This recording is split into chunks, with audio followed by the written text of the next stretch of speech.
Now, this is my Bianchi Mega Pro. As you can see, it's relatively heavily modified.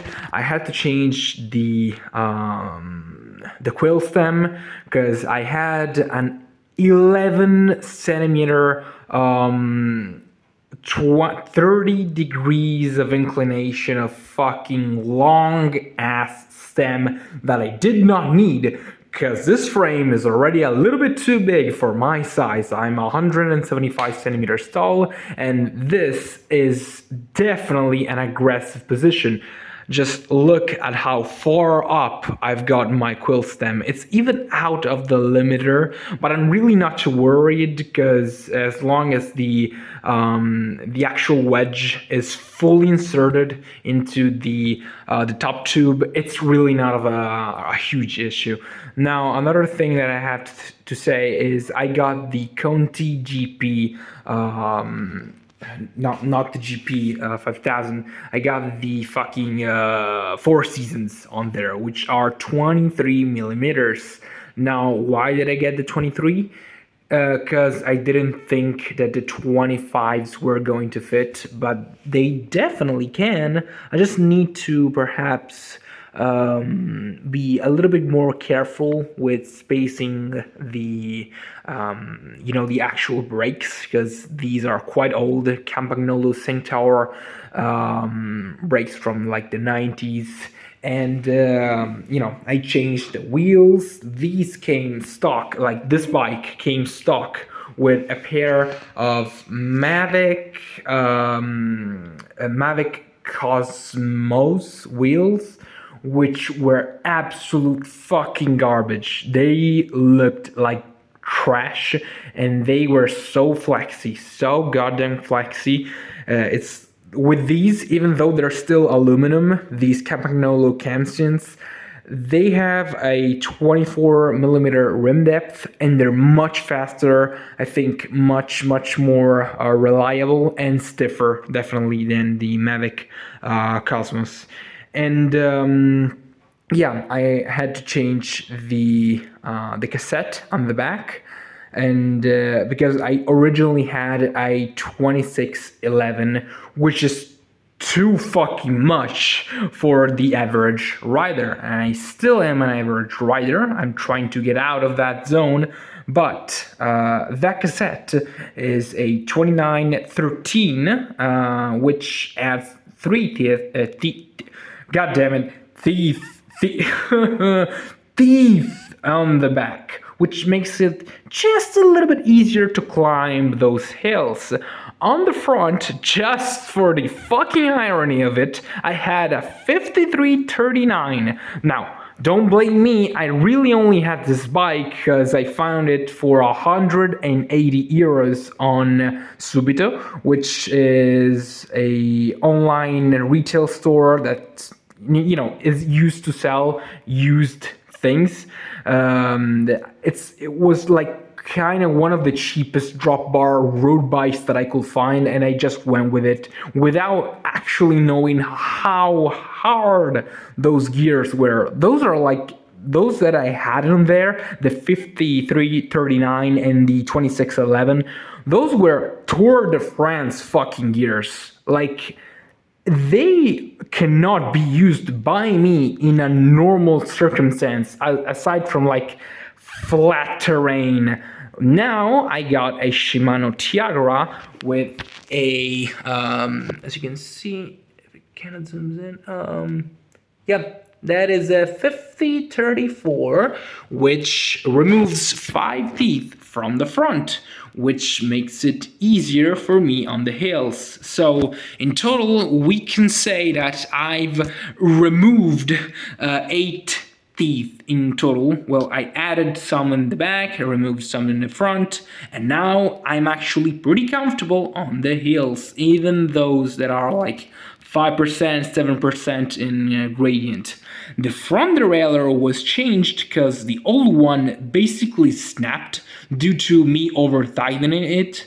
This is a Campagnolo record. This is exceptionally light, and it is a slight improvement over the old Chores one that I had.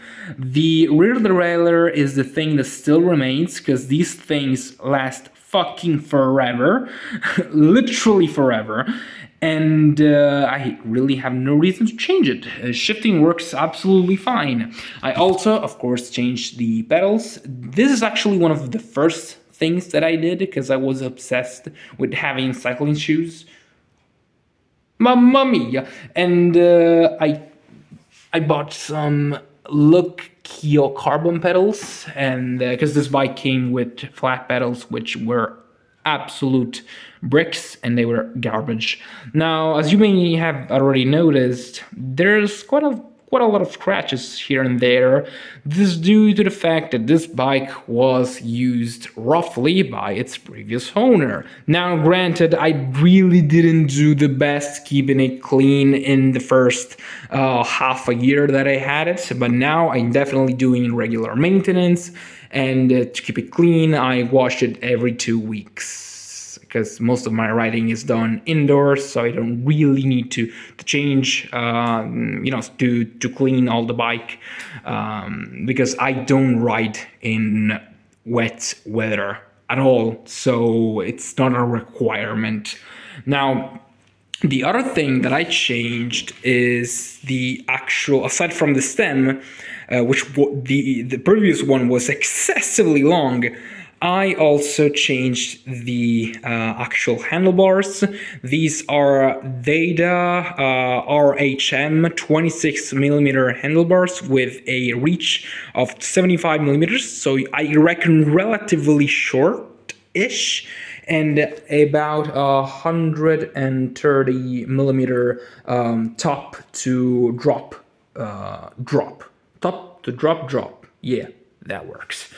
And another thing that has changed is, my god, this thing saved my ass and my love for the sport.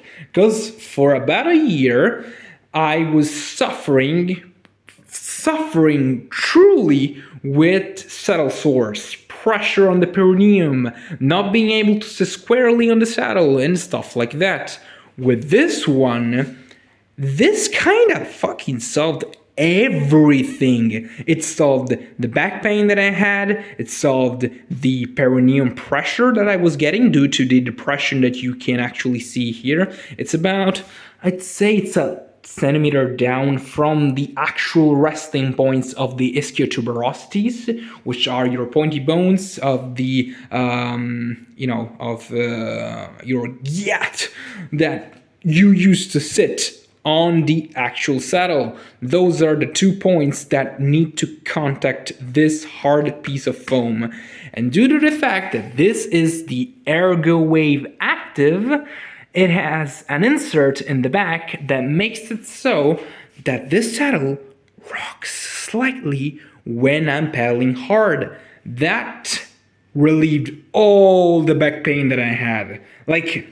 Before this, I had a Montegrappa XXL, which wasn't bad, but it was, first of all, too soft, second of all, too soft, third of all, too soft, and fourth of all, it didn't have this system, which gave me back pain after 30 minutes. Granted, that's also my fault, because I'm not really that flexible, especially for a 20-year-old individual, but I'm kind of working on it. And I also changed the handlebar tape, because the one that came with the bike stock was destroyed, gone, basically absolute mush, and it was dirty as hell. And I changed the quick releases, I changed the cages, because it came with those old steel cages that weighed 150 billion pounds that I didn't really need. So yeah, that's pretty much what I did.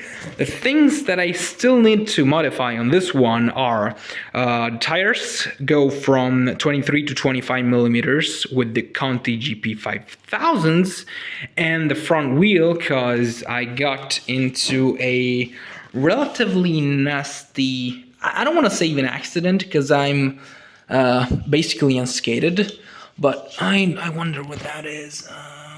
There should be, excuse me for the blurry visuals, there should be, a bump. There it is. I don't know if you can see it. I'll increase the brightness. That one. Yeah, exactly. That one. Because I ran into a big ass pothole, which kind of destroyed the front wheel, and somehow my mechanic, which is a fucking legend, managed to actually fix it. So yeah, that's the build. It's definitely not an aero bike. It's definitely not an especially comfortable bike, since it's the old style of aluminum, which is extremely rigid, and it's slightly too long for me. Yet I like to ride it a lot. I can't even fucking imagine how much more comfortable a modern carbon road bike will be. I guess we'll never figure it out, cause I'll never had the money, cause I'm poor as fuck. But let's go, I have this one at least. Catch you in the next one, boys.